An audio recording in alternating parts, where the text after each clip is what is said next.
Bismillahirrahmanirrahim. Assalamualaikum warahmatullahi wabarakatuh. Alhamdulillah kita ketemu kembali di dalam channel Lahaji Bugis. Channel yang insya Allah akan selalu menampilkan ceramah-ceramah agama yang semoga bisa menjadi ilmu yang bermanfaat dan barokah untuk kita semua. Amin ya rabbal alamin. Salawat serta salam selalu kita curahkan atas junjungan baginda Rasulullah Sayyidina Muhammad sallallahu alaihi wasallam. Allahumma sholli wa sallim wa barik alaih. Semoga kita semua termasuk dalam golongan orang-orang yang insya Allah mendapatkan syafaatnya kelak di yaumil akhir. Allahumma sholli ala Sayyidina Muhammad wa ala ali Sayyidina Muhammad. Masih seperti biasa dalam mencari keberkahan dan ridho Allah Subhanahu wa taala, marilah kita bersama-sama menyaksikan satu koleksi video ceramah dari guru ta Ustaz Muhammad Yusuf SOC MA. Tapi sebelum kita menyaksikan video ini, saya harap teman-teman semua menyaksikan video ini sampai akhir agar tidak ada kesalahpahaman di dalam menimba ilmu. Dan sambil menyaksikan, marilah kita bersama-sama melantunkan zikir dan selawat di dalam hati agar apa yang kita dapatkan dari dalam video ini insya Allah bermanfaat dan penuh berkah untuk kita semua. Langsung saja kita saksikan bersama-sama. Bismillahirrahmanirrahim. Bismillahirrahmanirrahim. Assalamualaikum warahmatullahi wabarakatuh. Waalaikumsalam warahmatullahi wabarakatuh. Alhamdulillah rabbil alamin. Nashhadu rabbana annaka antallahu la ilaha illa anta. Ba'asta Muhammadur Rasulullah basyiran wa nasira. Qawluhul fasal wa hukumul adab wa sunnatihi rusyd wa huwa bil mu'minina ra'ufur rahim.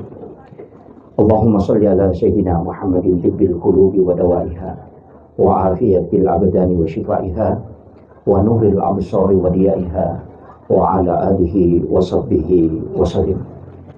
Qala Allah ta'ala fi kitabihil karim wa huwa asdaqul qa'ilin. A'udzu billahi minasyaitonir rajim. Bismillahirrahmanirrahim. Tabarakalladzi biyadihil mulku wa huwa ala kulli syai'in qadir. Alladzi khalaqal mauta wal hayata liyabluwakum ayyukum ahsanu amala wa huwal azizul ghafur. Wa qala Nabi sallallahu alaihi wasallam fil hadis, likulli syai'in hasabi wa hasabi ummati baina si'tina wa sab'in. Sadaqallahul azim wa sadaqa rasulil karim wa nahnu ala dzalika minas syahidin wa syakirin wa la haula wa la quwwata illa billahi wa huwal aliyyil azim. Hadirin wal hadirat ikhwanatillah sidang jamaah ta'ziyah yang insyaallah dirahmati dan dimuliakan oleh Allah Subhanahu wa taala. Wabil khusus yang kami muliakan dan kami ta'zimi akhi al-fadil, sahabat kami Bapak Dr. Haji Muhammad insyaallah selaku Ketua Tanfiziyah dan juga Bapak Direktur Thomas yang hadir bersama kita, Bapak dari Kementerian Agama dan seluruh anggota DPRD yang sempat hadir, seluruh tamu undangan, para alim ulama, para tokoh masyarakat, ibu-ibu dan lebih khusus keluarga besar almarhum. Semoga Allah Subhanahu wa taala senantiasa memberikan kelapangan dalam kalbunya dan menghembuskan hawa dari dalam surga. Salah satu doa yang dianjurkan oleh Rasulullah untuk kita panjatkan yang menyebabkan kita bisa mendapatkan dua asbab keselamatan. Rasulullah itu pernah berjanji, siapa yang membaca doa ini, kata Nabi, maka Allah akan menghembuskan hawa dari dalam surga masuk ke dalam kalbunya, sehingga itu selalu merasa tenang. Yang kedua, siapa yang membaca doa ini, kata Nabi, 3 kali atau 7 kali, maka Rasulullah akan menggandeng tangan orang itu untuk masuk ke dalam surganya. Makanya jamaah takziah sekalian, doa ini dimasukkan para ulama kita di zikir pagi dan petang dan sangat masyhur di kalangan para ulama kita, dan saya sering mengajak jamaah untuk mengamalkan doa ini. Doanya pendek, orang biasa mengistilahkan syahadat pertama, raditu billahi robba wa bil islami dina wa bi muhammadin nabiyya wa rasulah. Di riwayat yang lain mengatakan raditu billahi robba wa bil islami dina wa bi muhammadin nabiyya wa tiba wa rasulah. Jadi kita pakai yang mana, 3 kali atau 7 kali. Itu sangat dianjurkan untuk dibaca karena itu akan mendatangkan syafaat.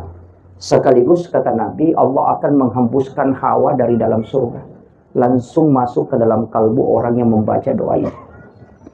Sebenarnya doa ini biasa dipakai ketika ada anak mau dihitan, itu disuruh baca. Makanya saya wasiatkan, ini penting untuk keluarga, terkhusus kepada istri almarhum dan anak-anak beliau. Kemudian yang kedua, di dalam sholat, ketika sholat sunat ataupun sholat fardu, kita bisa membaca surah Al-Kautsar. Karena ketika Rasulullah tertimpa musibah, anak beliau meninggal yang bernama Ibrahim, itu sampai Nabi meneteskan air mata. Maka turunlah surah ini untuk mengobati kegundahan Rasulullah. Maka siapa yang membaca surah Al-Kautsar ini, maka Allah akan menenangkan kalbunya. Makanya ketika kita tertimpa atau musibah atau ada kesusahan, maka hendaknya mengamalkan juga ketika kita sholat sunat. Bisa dibaca sampai berulang 7 kali setiap 1 rakaat. Itu surah Al-Kautsar.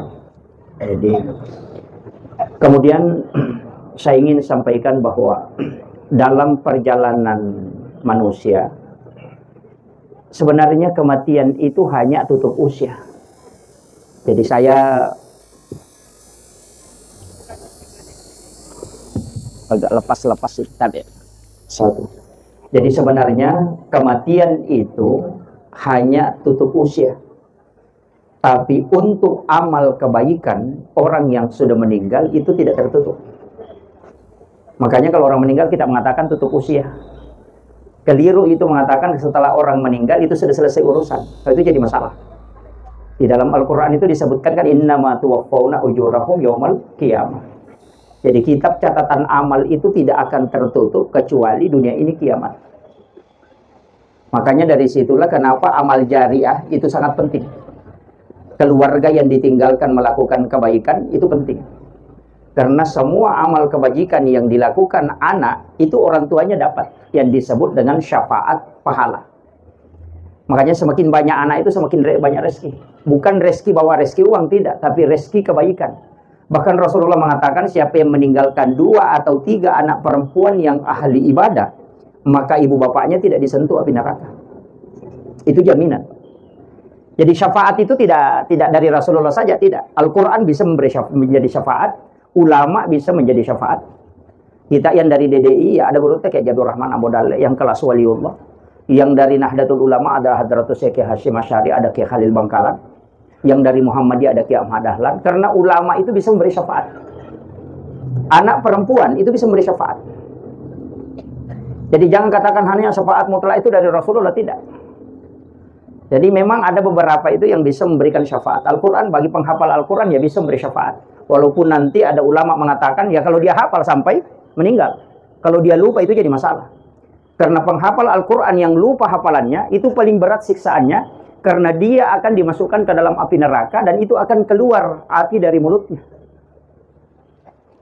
Makanya berat itu. Makanya penghafal itu kita sering mengatakan, wah sudah hafal alhamdulillah itu yang bahaya. Makanya ada ulama kita mengatakan bagi hafiz Quran mestinya mentelaki di hadapan Allah. Artinya khatamkan Al-Quran dalam sholat. Seperti Imam Abu Hanifah 2 kali menghatamkan Al-Quran sehari semalam. 1 kali di dalam sholat dan 1 kali di luar sholat. Jadi tapi itu tidak mudah. Kemudian saya tadi mengatakan perjalanan orang itu ketika di alam kubur, itu kan misalnya begini, alam ruh, alam rahim, alam dunia, alam kubur, kemudian nanti kebangkitan, kemudian kiamat, kemudian kebangkitan, kemudian itu mahsyar, di pada mahsyar, kemudian itu mizanullah, pencatatan amal, kemudian diserahkan, setelah itu titian, setelah itu baru menunggu syafaat, setelah itu baru antara surga dan neraka. Jangan pernah pikirkan ini yang 2, yang terakhir. Surga neraka itu akhir perjalanan. Surga dan neraka itu Pak bukan tujuan kita.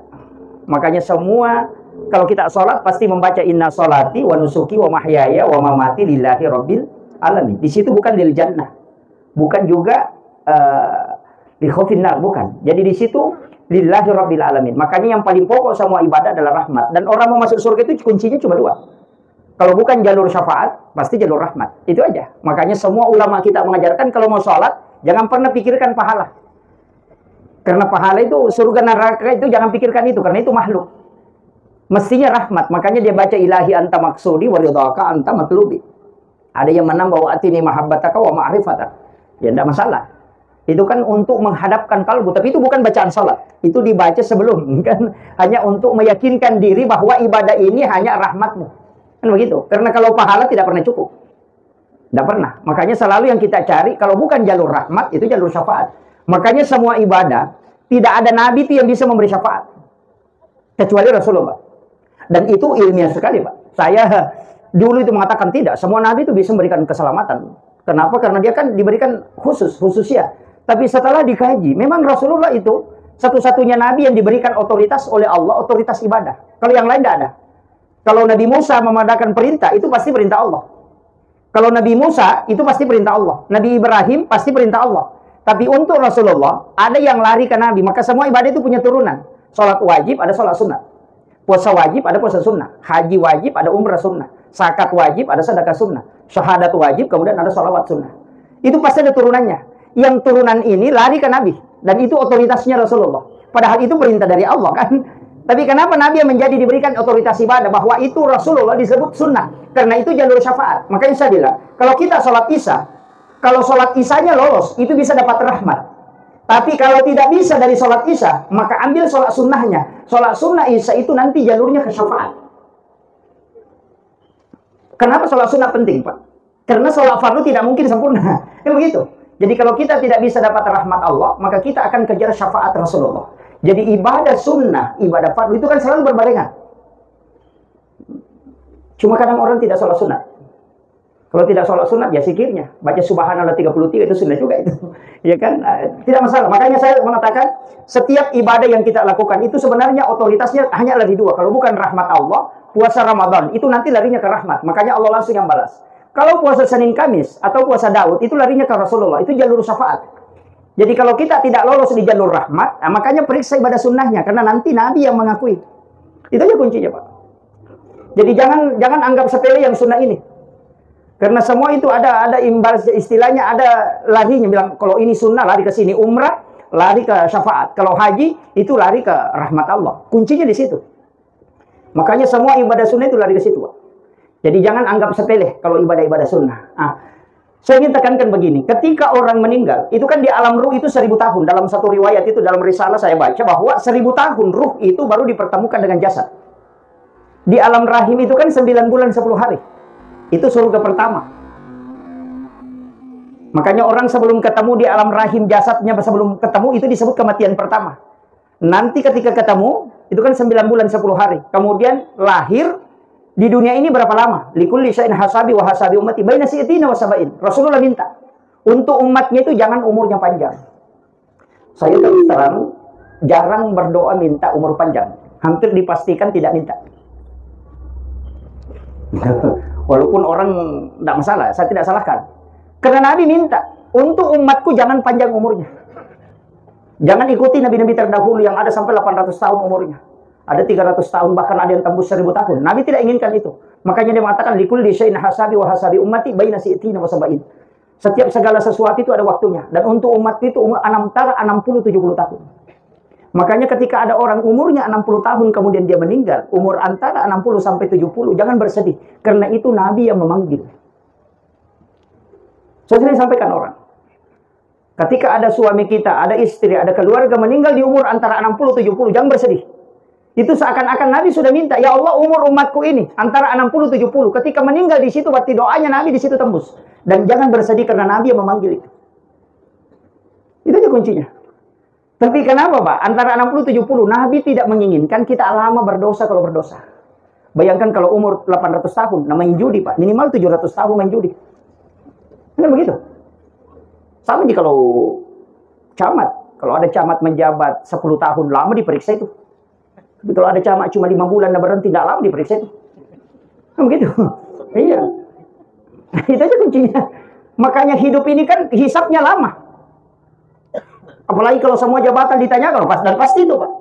Makanya ulama dulu paling takut mengambil jabatan. SK itu cuma satu, jangan coba ditambah. Karena itu hisapnya satu jabatan, itu sampai ratusan tahun. Nah sekarang kan banyak, penasehat di sini, penasehat di sana, ketua di sini, ketua di sini. Oh banyak sekali. Iya, itu jadi masalah. Ya cocok kalau ladang pahala cocok, tapi kalau masalah itu masalah juga itu. Ya makanya pertanggungjawabannya berat. Dan itu tidak ada mau terima. Gunung diserahkan untuk menerima amanah tidak mau. Hanya manusia yang bisa. Makanya setiap tarikan nafas, makanya Sayyidina Ali mengatakan, seandainya bukan karena ini amanah dan ini tidak bisa saya mundur untuk tidak menerimanya, sesungguhnya jabatan khalifah ini jauh terhina. Lebih mulia liur anjing dibanding jabatan saya. Itu kata Sayyidina Ali. Lebih makan jakmu pi bebek kilo na asuina ya jabat aku. Karena liur anjing ketika menetes di tanah tidak akan ditanya oleh Allah kalau di hari kemudian. Tapi setiap tarikan napasku semenjak menjadi khalifah itu pasti ditanyakan. Tapi jangan takut ambil jabatan ini.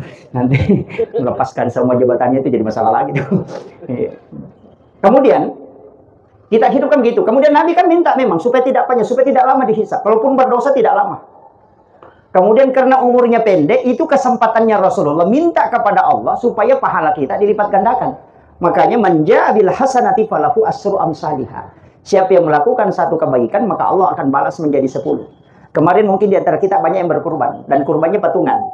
1 ekor sapi 7 orang, 7 nama. Itu kadang orang mengatakan, wah salah juga itu Ustaz kalau 7 nama. Tapi kan 1 ekor sapi itu nanti ditunggangi 7 orang. Saya bilang itu kalau hitungan dunia. Tapi Allah kan mengatakan satu kebaikan saya balas 10. Makanya 1 ekor sapi itu jadi 10 ekor. Makanya kalau 7 nama itu kan masih ada 3 sisanya tuh. Makanya boleh diambil 1/3 untuk dia makan karena yang 3 ekor ini masih dia bagi. Itu kuncinya sebenarnya. Itu hitungannya itu pas sekali tuh. Walaupun sebenarnya kurban ini yang dipakai standar minimal bukan standar maksimal. Makanya saya sering sampaikan kalau camat, bupati jangan masuk 7 ekor, 1 ekor sapi baru 7 orang. Jangan, keliru juga itu. Sama Pak Desa, Pak. Kalau Pak Desa ambil 1 sapi, jangan masuk juga 7 nama. Iya, karena itu standar minimal, artinya 1 ekor bisa untuk 7 orang. Itu yang paling rendah. Ke atasnya tidak dibatasi, 1 ekor 1 orang, 10 ekor 1 orang, 100 ekor 1 orang, tidak masalah. Ketika mampu, makanya Nabi Ibrahim itu berkurban 1000 ekor kambing, 100 ekor unta. Dan itulah yang menyebabkan malaikat bertasbih. Makanya saya kemarin mengatakan ketika melihat kurbannya Pak Presiden, ya, saya tidak menghina, melihat kurbannya Pak Presiden itu luar biasa dengan sapi dengan harga 500 juta ya. Dengan sekian ton. Saya mengatakan itu rugi, Pak. Ruginya karena binatang, pahala binatang kurban itu dihitung dari bulunya. Coba kalau dia sembeli 10 ekor sapi dengan harga 25 juta, kan bisa kalau 500 juta kan dapat 20 ekor. Mana lebih banyak pahalanya itu bulunya itu yang 20 ekor daripada 1 ekor. Kan begitu. Kalau kita mau hitung pahala kan, makanya ada ulama mengatakan mesti cerdas beribadah. Jangan melihat besarnya. Nabi Ibrahim itu dikagumi para ulama, dikagumi malaikat, bukan karena besar untanya, bukan, tapi karena banyaknya yang dia sembelih. Kan begitu. Makanya orang-orang kaya ini jangan pilih belum paling besar ya. Baguslah kalau besar, tapi coba kejar. Kalau pahala dihitung ke bulunya, coba rugi kalau 1 kan? Coba ini. Apalagi kalau daging, oh sudah 1 ekor 500 juta. Palingan dagingnya 1 ton. Kalau beli 20 ekor, kan begitu. Makanya kalau hitung pahala, dari sinilah ibadah kita. Karena kita kan tak lama hidup. Hanya antara 60-70 tahun. Itu kuncinya, Pak. Makanya harus cerdas. Sama aja dengan ibadah. Cari kesempatan. Oh, ini yang besar pahalanya. Tempuh ke situ. Itu kan banyak. Kemudian, untuk almarhum, saya ingin kasih tahu begini. Ketika orang meninggal, satu yang tidak pernah pindah, itu jasa. Itu yang tidak pernah pindah. Jasa yang tidak pernah pindah, Pak. Jika anaknya dermawan, atau bapaknya yang dermawan, maka tidak bisa pindah itu ke anak. Tidak bisa. Jadi makanya orang kalau mau dikenang selamanya, cukup itu perbanyak jasa. Bukan memperbanyak harta. Orang yang banyak hartanya bisa dibilangi tamak. Sebenarnya makanya kalau mau jadi orang baik gampang, Pak. Cukup dermawan. Jadi tidak usah menunggu kaya. Sebenarnya harta itu tidak pernah merubah sifat orang. Jabatan itu tidak pernah merubah sifat orang. Saya selalu bilang bahwa jabatan dan harta tidak pernah merubah sifat orang. Hanya mempertegas identitasnya seseorang. Ketika ada orang sombong ketika ada jabatannya, Nabi bilang dulu tidak sombong. Sebenarnya sombongnya juga dulu cuma tidak nampak. Iya. Nabi bilang itu kikir, kaya pindah kikir. Tidak, dari dulu itu kikir. Cuma baru nampak ketika banyak hartanya. Artinya harta dengan jabatan tidak merubah sifat seseorang, hanya mempertegas identitasnya. Bahwa orang itu sebenarnya sifatnya begitu memang. Iya, makometoni loh. Napa nih mbak? Nah, itu kan begitu. Iya, Orang tamak, dulunya tidak tamak, tapi ketika memegang jabatan tamak, sebenarnya itu orang tamak itu dulu cuma tidak nampak, tidak ada kesempatannya. Artinya jabatan dengan harta hanya mempertegas identitas, tidak merubah sifat. Begitu memang dia. Makanya sama jika kalau ada kegiatan begini, nah orang bagi-bagi kue kotak, nah ambil 2 kotak. Kalau jadi pemimpin itu korupsi juga itu. Iya. Nggak usah protes pemerintah, korupsi ini, nah kau mulai. Begitu aja Pak. Dari kecil situ, jangan ketawa bukan namanya begitu. Iya, dari situ aja Pak. Makanya saya sering mengatakan sebenarnya kehidupan begitu. Makanya kenapa ulama kita dari dulu menguji, ada istilahnya perpres itu, ya, menguji Umar bin Abdul Aziz kan tidak mentes bilang harus begini-begini, tidak. Nah kasih saja biji kurma. Ini biji kurma kau ambil, siapa mau jadi gubernur? Datanglah mendaftar, dikasih biji kurma. Tidak ditanya, dikasih saja, tanam itu. Nanti 2 bulan kau datang ke sini. Dia tanam, kemudian kasih kembali. Sekalinya pulang, kurmanya ada yang 3 lembar, ada yang 2 lembar, ada yang tidak tumbuh. Nah bilang itu yang 3 lembar, bilang, woi saya ini karena saya paling subur kurmaku. Itu yang 2 lembar, nah bilang, woi tipis harapan ini. Yang tidak tumbuh itu cuma diam. Dikata, woi itu tidak tumbuh, kenapa datang? Mestinya tidak datang. Apa kata Umar bin Abdul Aziz? Yang menjadi gubernur, khalifah, nah jadi menjadi pimpinan, bupati kalau kita, ini yang tidak tumbuh kurmanya. Tanya, kenapa bisa? Protes ini, nah bilang, itu biji kurma yang saya kasih ke 2 bulan yang lalu, saya sudah masak, tidak mungkin tumbuh. Iya, kau sudah masak, tidak mungkin tumbuh. Berarti kau mengakali demi mengejar jabatan. Kalau kau jadi pemimpin, kau halalkan segala macam cara. Ini yang satu, dia sudah tanam, dia lihat tidak tumbuh. Lama baru berpikir, oh ini bisa diakali. Dia mengakali, artinya kalau kau jadi pemimpin, kalau mau selesai korupsi juga kau. Makanya yang jujur yang dipilih. Kan begitu. Makanya dulu kan begitu ulama kita menguji. Makanya mengatakan man lam yashkur qalilan falam yashkur katsiran. Siapa yang tidak syukur yang sedikit kalau banyak juga. Kalau ada orang miskin bilang kalau saya kaya, jangan percaya. Biar kaya begitu toh. Iya, jadi siapa yang tidak gemar bersedekah di waktu dia dalam keadaan susah, pasti di saat dia kaya pun tidak. Itu aja kuncinya. Karena memang itu dari dalam, bukan dari luar. Ini kuncinya. Makanya saya katakan tadi, jasa almarhum ini dikenal orang, dan kita lihat banyak karangan bunga dan banyak keluarga yang datang, itu karena jasa beliau. Jasanya, bukan karena hartanya, tapi jasanya. Dan itu menjadi catatan untuk kita. 40 aja orang yang mendoakan, itu sudah luar biasa. 100 orang yang mensolati, pasti ada orang beriman dan waliullah di situ. Dan itu ada jaminan. Makanya untuk keselamatan orang itu banyak jalurnya, bukan satu. Makanya saya sering mengatakan, jangan memvonis orang bila masuk neraka, tidak. Banyak jalurnya. Dia punya 2 anak perempuan ahli ibadah. Nabi sudah mengatakan, diperlihatkan saja api neraka, tidak. Cuma anak perempuan ya, kalau anak laki-laki tidak. Mohon maaf. Iya.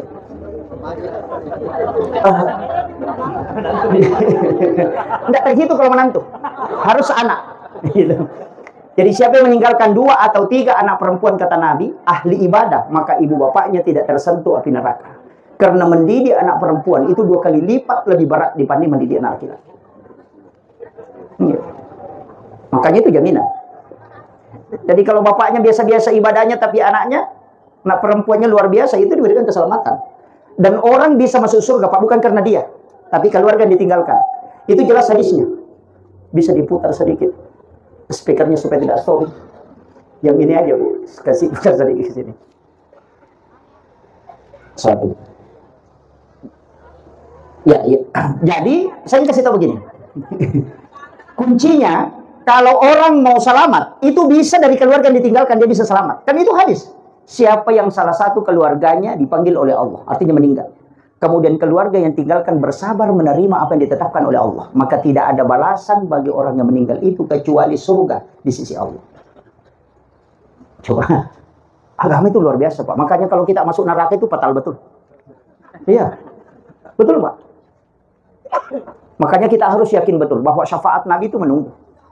Kita mau takutnya di mana Pak? Yang pertama kalau menjelang kematian, karena ada kalimat man akhiru kalami la ilaha illallah. Di riwayat yang mengatakan man akhiru kalami Allah padahal jannah. Saya dapat 2 hadis itu. Saya punya kitab di rumah itu ensiklopedia hadis Nabi, kurang lebih 600.000 hadis Nabi di dalamnya.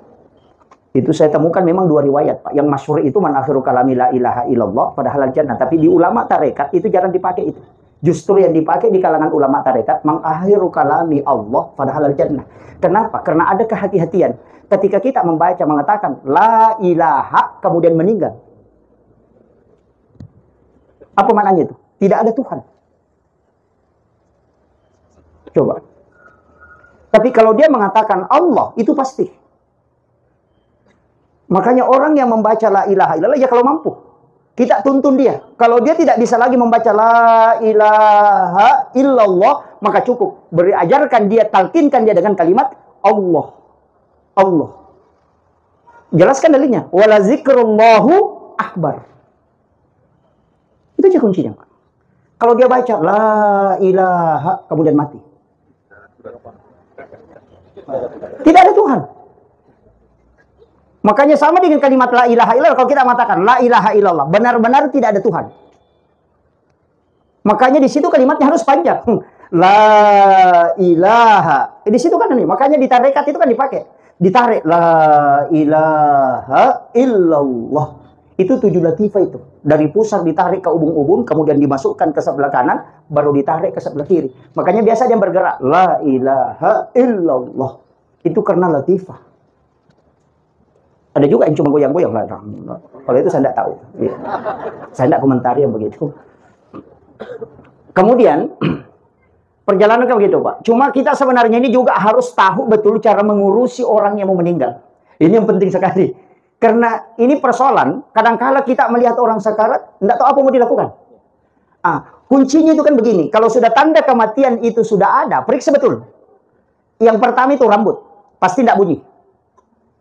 Tidak bunyi itu, Pak. Makanya di Imam Ghazali mengatakan ketika ruhnya rambut itu sudah tidak ada, itu satu tanda. Makanya itu dikasih bunyi begini. Kalau sudah dipegang itu kemudian dikucak tidak bunyi, itu sudah tanda bahwa ruhnya rambut itu sudah tercabut. Ya periksa sekarang.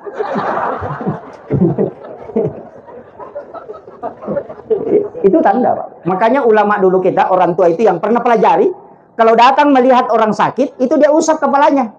Sambil ngomong, insya Allah, mudah-mudahan. Tapi dia periksa itu, nanti ke belakang dia kasih begini. Kalau enggak bunyi, dia akan perhatikan yang lain. Itu hidung, Pak, itu tidak akan ketemu. Itu pasti bengkok ini bagian tengah.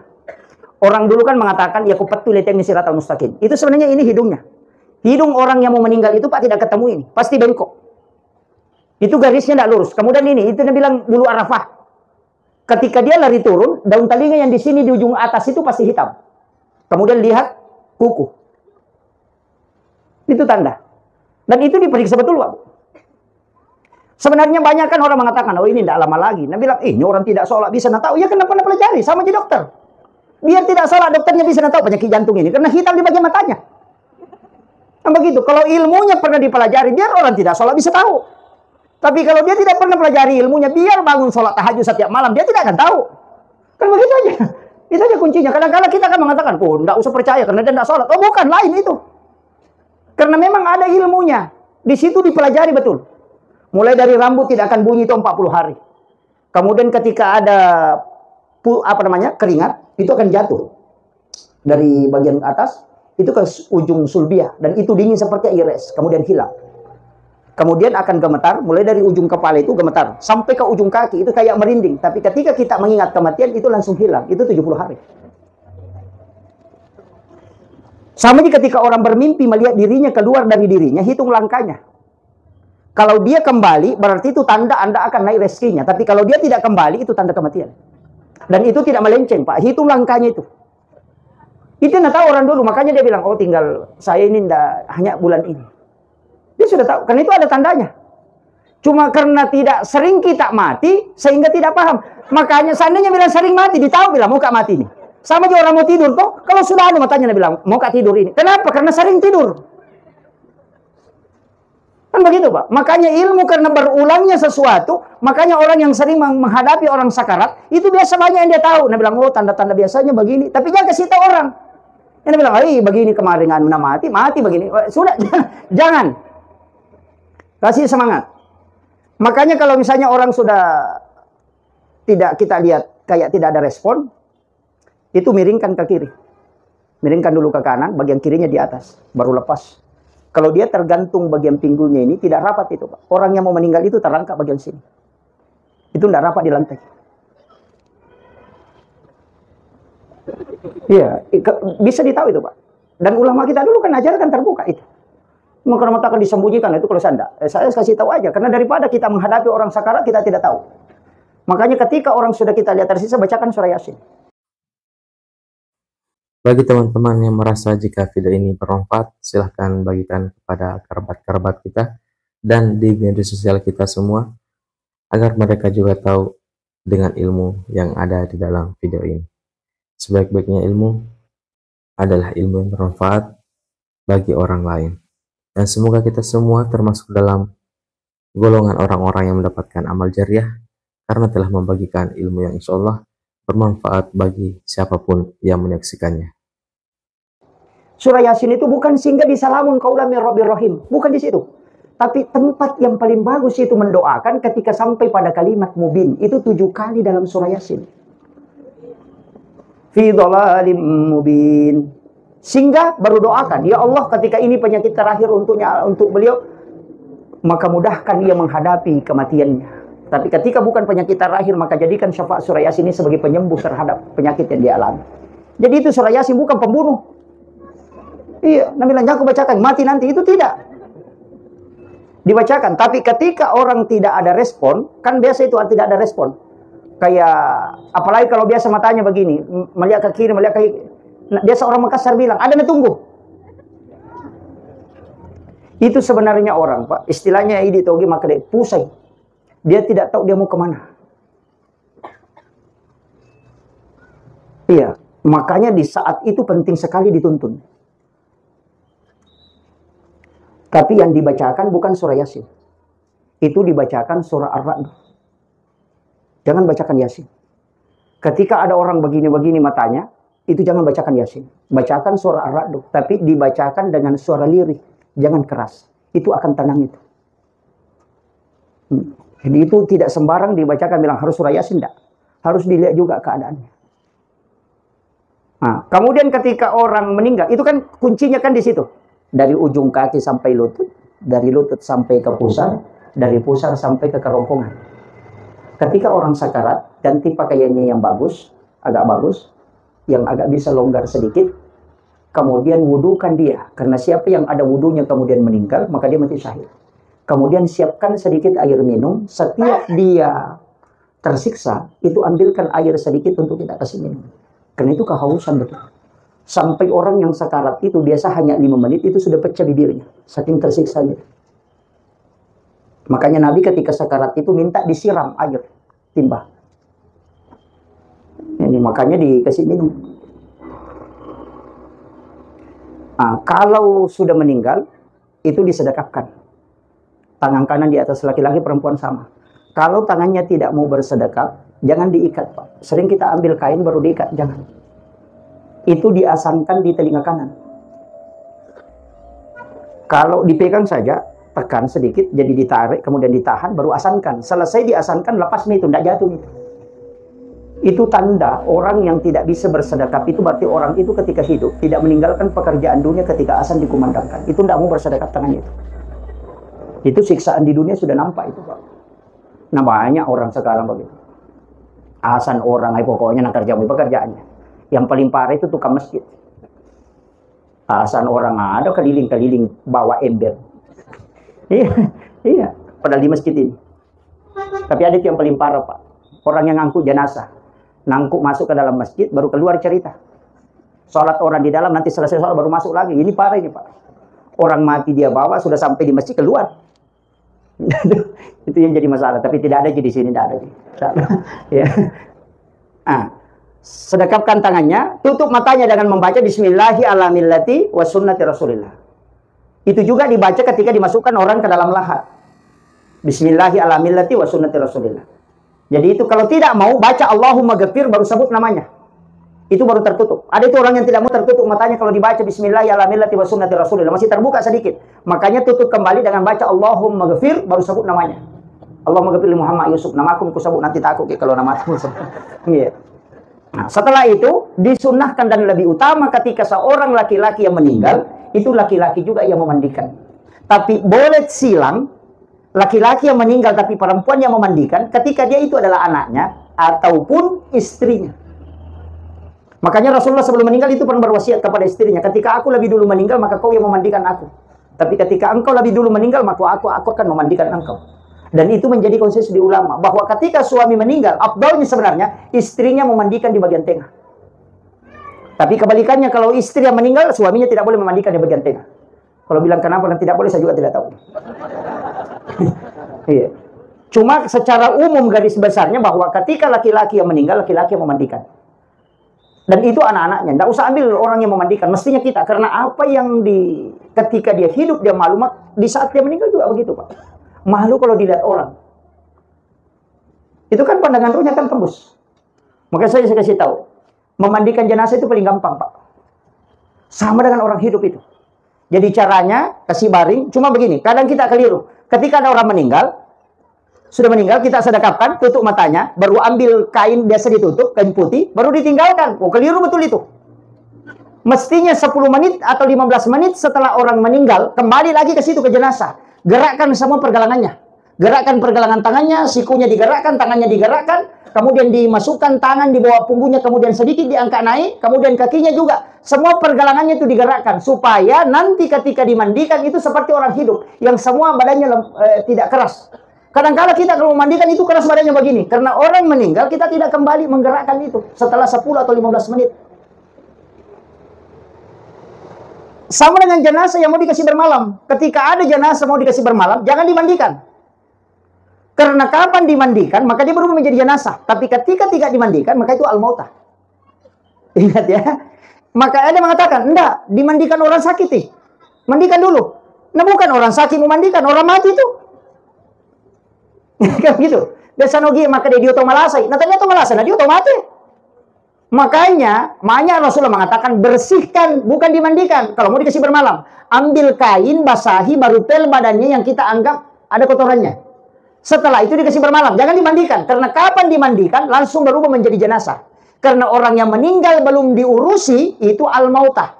Tapi ketika sudah diurusi, dikremasi, di apa, itu berubah menjadi jenazah. Makanya hadisnya mengatakan asra'u bil janazati. Tidak mengatakan asra'u bil mautakum. Ini penting saya sampaikan. Makanya kalau mau kasih bermalam, jangan dimandikan. Dipel saja badannya supaya bersih. Nah, kalau memandikan jenazah, itu diangkat badannya sekitar 40 derajat, punggungnya. Kemudian ditekan sedikit bagian pusarnya ke bawah. Kemudian kiri kanan, tapi jangan dikasih keras. Itu dengan lembut. Kemudian, makanya orang yang membersihkan di bagian tengah itu biasa pakai kos tangan. Makanya dimasukkan tangan itu ke dubur. Itu sampai di sini. Itu membersihkan. Karena dubur itu tertutup di bawah, kosong di tengah, tertutup di atas. Makanya disebut al-ainanu bikamusyai. Itu tertutup. Maka ada kotoran di sini bagian tengah. Itulah yang dibersihkan. Kalau itu bersih, rapat sendiri. Baru ambil sedikit kapas, kemudian tutup. Setelah itu baru diwudukan. Setelah diwudukan, baru dimandikan. Nanti selesai dimandikan, kalau mau diwudukan kembali boleh. Tapi ulama fikih mengatakan cukup yang pertama. Dan ingat, jenazah tidak pernah batal wudunya siapapun yang menyentuhnya. Yang batal itu yang menyentuh, bukan yang disentuh. Itu. Ada yang mengatakan, sudah diwudukan, jangan kau sentuh. Oh itu tidak. Di fikih Imam Syafi'i, fikih Imam Malik, fikih Imam Abu Hanifah, bahkan di kitab Syafi'i itu tidak batal wudunya jenazah. Yang batal itu yang menyentuh. Ini makanya kan kadang biasa begitu. Jangan kau sentuh, sudah diwudukan. Batal nanti wudu, diwudukan kembali itu. Jenazah itu tidak batal wudunya. Makanya setiap yang sudah memandikan jenazah disundahkan mandi. Semua yang sudah menyentuh jenazah disundahkan berwudu. Itu kan, itu aturannya itu. Kalau sudah dimandikan, kita biasa kalau memandikan di sini begitu juga ya. Atau terbalik. Dimandikan dulu baru dibersihkan kotorannya. Bersihkan dulu baru dimandikan. Wudunya di terakhir atau di pertama? Pertama. Biasa juga pakai terakhir. Sama aja kita kalau mau mandi, pergi dulu WC buang air kotoran, baru berwudu, baru mandi. Sama aja itu. Tidak ada bedanya. Begitu juga. Kalau kita pakai sabun di sini, sabun apa?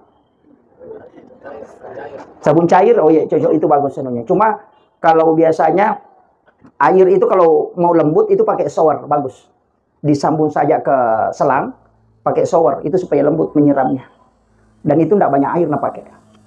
Kalau biasa kita pakai air galon, itu kan karena sudah steril, karena sudah ada kapur barusnya dan juga bisa hitungannya ganjil, itu tidak masalah. Jadi itu yang kalau sudah dimandikan, kemudian dikafani, kemudian ini penting juga. Saf sholat jenazah itu disunahkan 3. Disunahkan 3. Kemudian mengantar jenazah jangan di depannya. Bahkan ada ulama fikih mengatakan itu tidak terhitung mengiringi jenazah ketika di depannya. Makanya kecuali supir mobil ambulans, itu kan jadi masalah kan? Tidak bisa di belakangnya. Iya. Karena dalam konsensus fikih, dalam ini kalau kita ngaji fikih, jenazah itu adalah imam. Jenazah itu adalah imam. Makanya ketika sholat jenazah, itu jenazah berada di posisi depan imam. Makanya itu semua ikut itu. Sholati jenazahnya di depan. Walaupun di belakang kan tetap boleh. Makanya kadang mengatakan, wah kalau jenazah di belakang tidak bisa, harus di depan. Saya bilang kalau orang sholat gaib, di mana jenazahnya? Dia bilang tidak tahu. Itu makanya boleh. Cuma selama jenazah itu ada dan bisa dibawa ke depan, simpan di depan. Kemudian ketika mengantar jenazah, usahakan di belakangnya. Jangan di depannya. Kemudian jangan duduk, ini penting. Jangan duduk ketika jenazah sampai di kuburan sebelum masuk ke lahat. Yang mengantar itu tetap berdiri, menunggu sampai dimasukkan ke dalam lahat, baru boleh duduk. Kalau itu sunnahnya. Gitu. Jadi nanti dia masuk ke dalam, kita kan tidak. Jenazahnya sudah langsung cari di mana tempat duduk di sini. Yang paling parah duduk di atas batu nisan. Pada Rasulullah mengatakan, seandainya engkau mengetahui siksaannya, kalau lebih memilih kau duduk di atas bara api, hancur badanmu dengan kulitmu terbakar oleh bara api, daripada kau lebih memilih duduk di situ daripada duduk di atas batu nisan. Makanya aturan orang masuk ke kuburan itu persis aturan masuk ke rumahnya orang hidup. Mau masuk ke rumahnya orang, buka sandal. Mau masuk ke kuburan, buka sandalmu. Ucapkan salam, assalamualaikum ya ahlal kubur. Mau masuk ke rumahnya orang, ucapkan salam, assalamualaikum warahmatullahi wabarakatuh. Itu persis sama. Aturannya, jangan melangkahi nisan. Kalau ada orang duduk di situ, jangan melangkahi itu. Dan itu persis sama.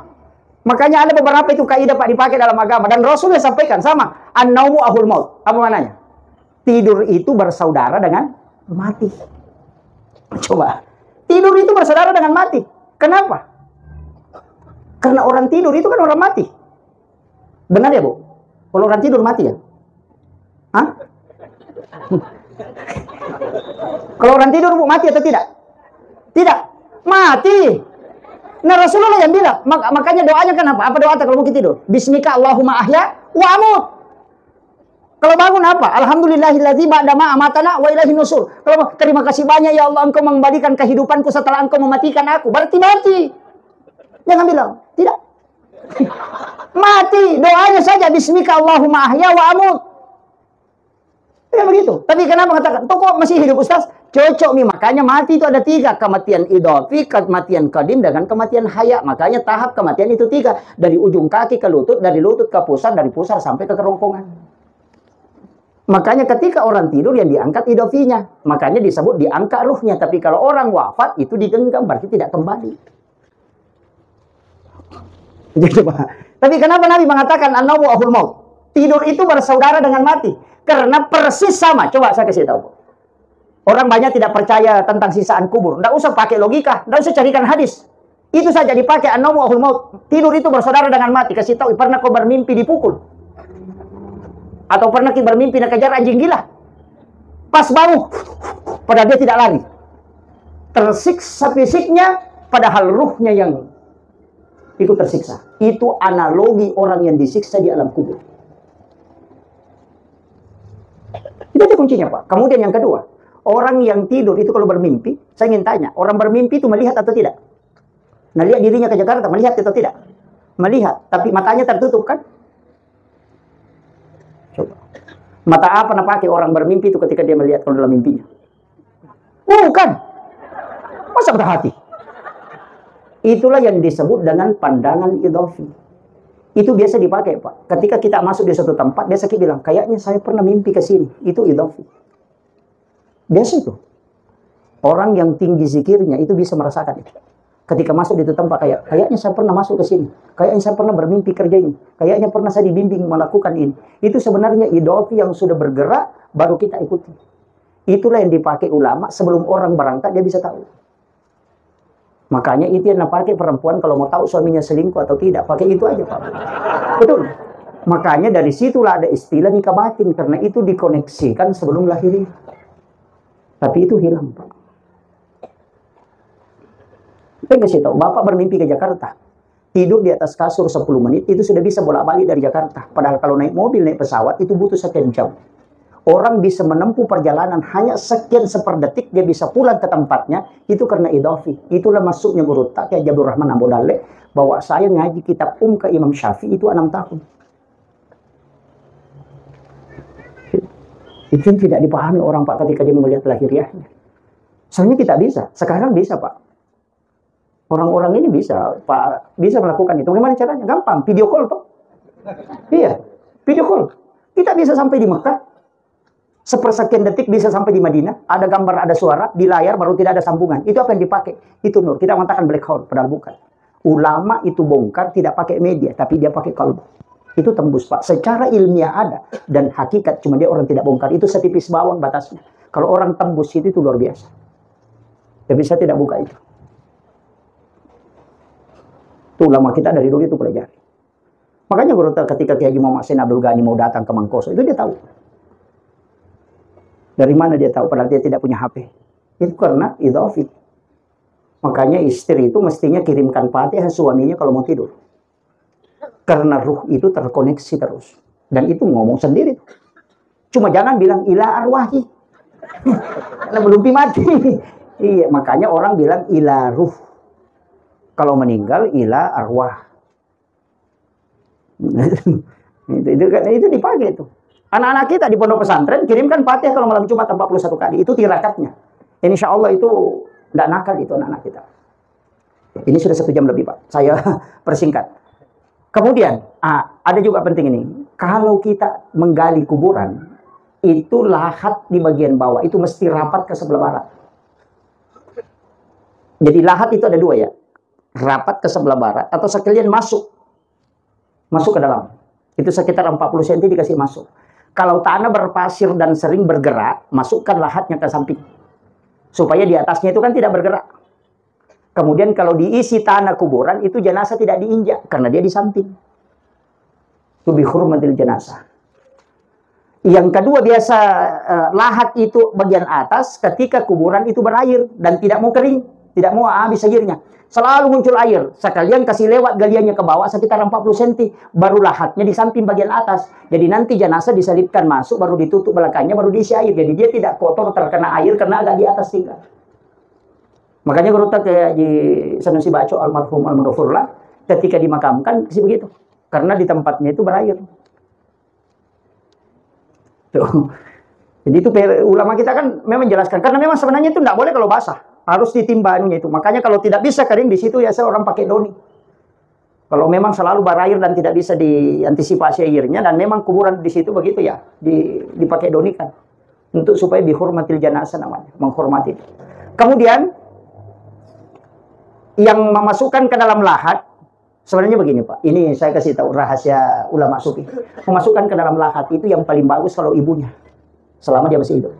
Itu paling bagus. Kalau bukan ibunya, gurunya. Mursyidnya kalau tarekat. Kenapa ibunya? Karena doanya itu yang tembus. Dan ikhlas betul. Ketika dia meletakkan anaknya, kemudian membaca Bismillahirrahmanirrahim wa sunnati Rasulullah, kemudian memohon kepada Allah supaya anaknya tidak disiksa. Itu tembus doanya. Cuma sekarang orang takut. Jangan berani mau orang masukkan ke dalam lahat. Bukan hanya karena tidak tahu bacaannya, mungkin takut juga. Padahal itu kan mudah. Bismillahirrahmanirrahim wa sunnati Rasulillah. Orang dimasukkan ke lahat itu 2 versi, Pak. Bisa dari utara ke selatan. Bisa dari selatan ke utara. Ya, 2 versi ya. Bisa kepalanya duluan turun ke lahat, ke lubang kuburan. Bisa kakinya duluan. Makanya kalau orang gemuk, dia kakinya dulu. Supaya orang yang dibawa tidak tersiksa. Karena ringan. Tapi kalau orang dia misalnya si kurus masih mampu diantisipasi ringan, kepala aja dulu turun, baru kakinya. Makanya kalau kakinya kan tidak berat, nanti tinggal ditarik begini langsung turun badannya. Makanya itu dua-duanya dibolehkan. Saya dulu itu bingung, kenapa ada yang dari selatan ke utara, kenapa ada yang dari utara ke selatan. Nanti saya baca, oh ternyata ada penjelasannya. Bahwa ketika jenazah itu memberatkan ketika diangkat, mungkin karena orangnya gemuk atau besar, maka bisa dia dari utara ke selatan. Supaya kakinya duluan turun, itu ringan. Nanti badannya langsung turun ke bawah. Kemudian setelah itu kan ada tanah. Minha khalaqnakum wa fiha nu'idukum wa minha nukhrijukum taratan ukhra. Itu satu disimpan di bagian bawah pipi. Yang kedua bisa di dada, bisa juga di bawah dagu.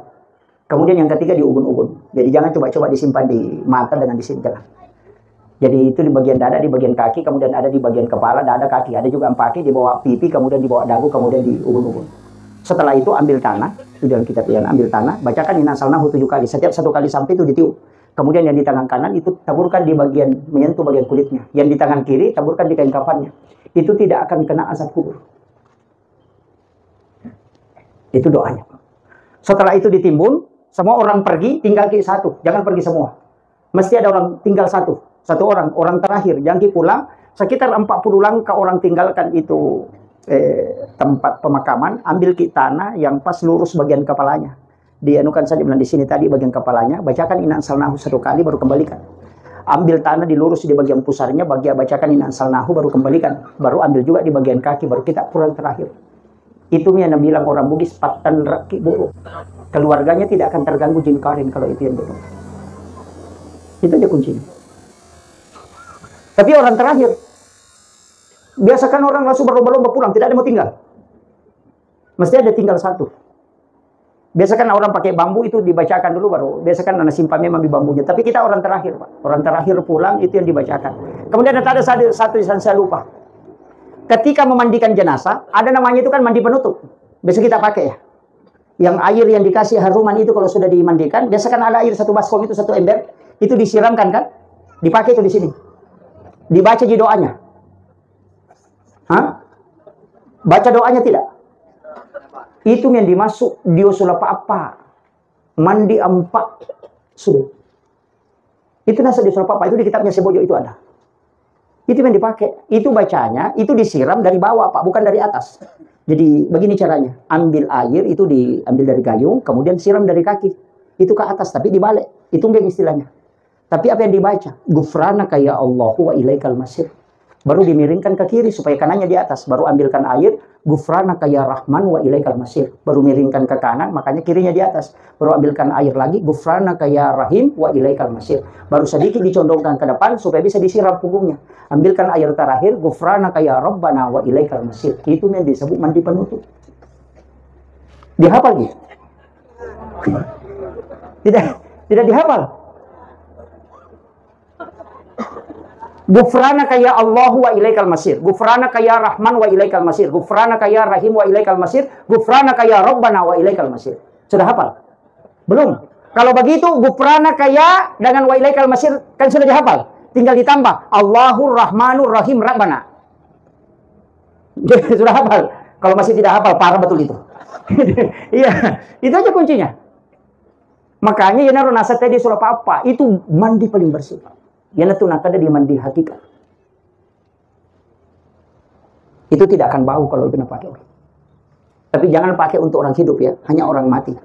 Nanti dipakai untuk orang hidup kalau itu kena gangguan gara-gara keluarganya meninggal.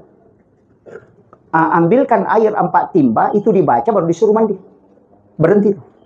Karena yang mengganggu itu bukan ruhnya tapi jin karim, isinya bayangan.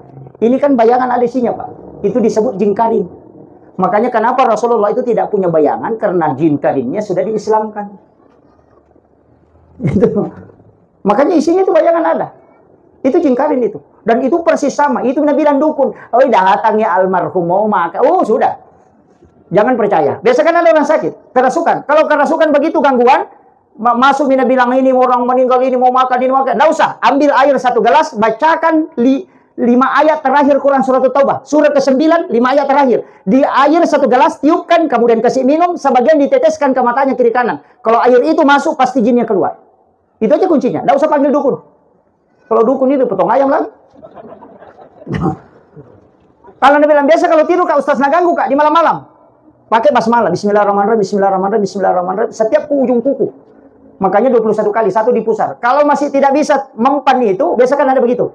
Dia sudah baca tidak mempan. Ada itu yang paling cepat Pak. Gampang, masukkan jari telunjuk. Saya kasih tahu.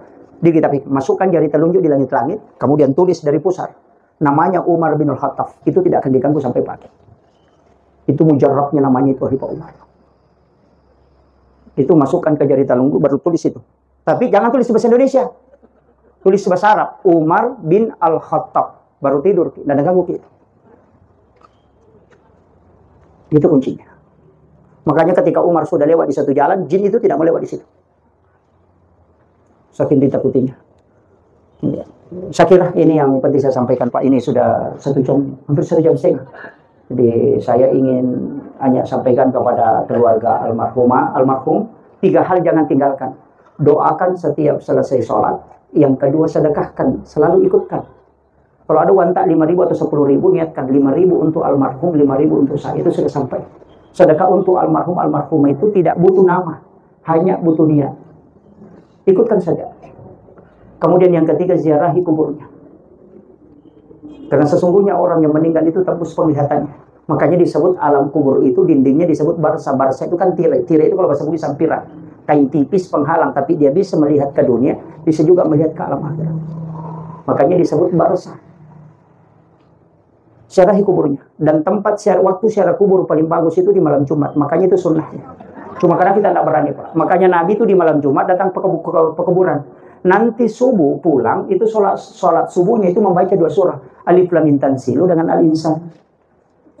Jadi ingat, saya kasih tahu imam. Ini untuk imam. Subuh Jumat itu bukan sunnah sujud tilawah. Sekali lagi, subuh Jumat itu bukan sunnah sujud tilawah. Bukan. Jadi kita di subuh Jumat itu tidak sunnah sujud tilawah.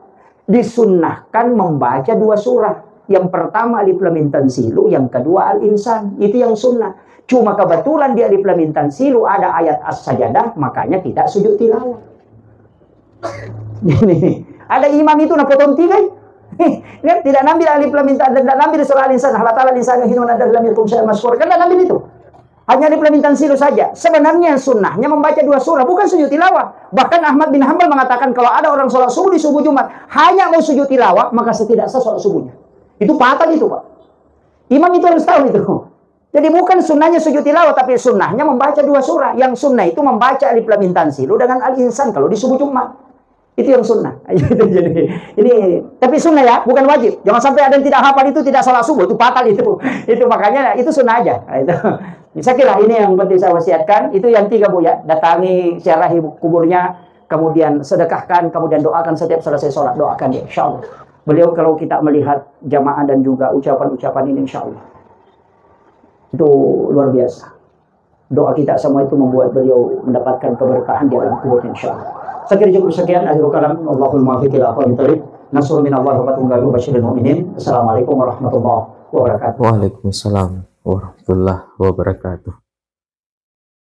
Alhamdulillah, tabarakallah, masya Allah. Itulah tadi ceramah yang insya Allah penuh hikmah dari guru Ustaz Muhammad Yusuf, SOS IMA. Ada banyak ilmu yang terkandung di dalamnya, ada banyak hikmah yang insya Allah bisa kita petik, dan semoga ada banyak amalan yang bisa kita amalkan. Semoga bermanfaat bagi kita semua, khususnya kepada diri saya dan keluarga. Mohon maaf bila ada salah kata dalam video ini. Jangan lupa like dan subscribe channel ini, dan aktifkan tombol lonceng yang ada di bawah, agar Anda mendapat notifikasi bila ada video terbaru dari channel Haji Bugis.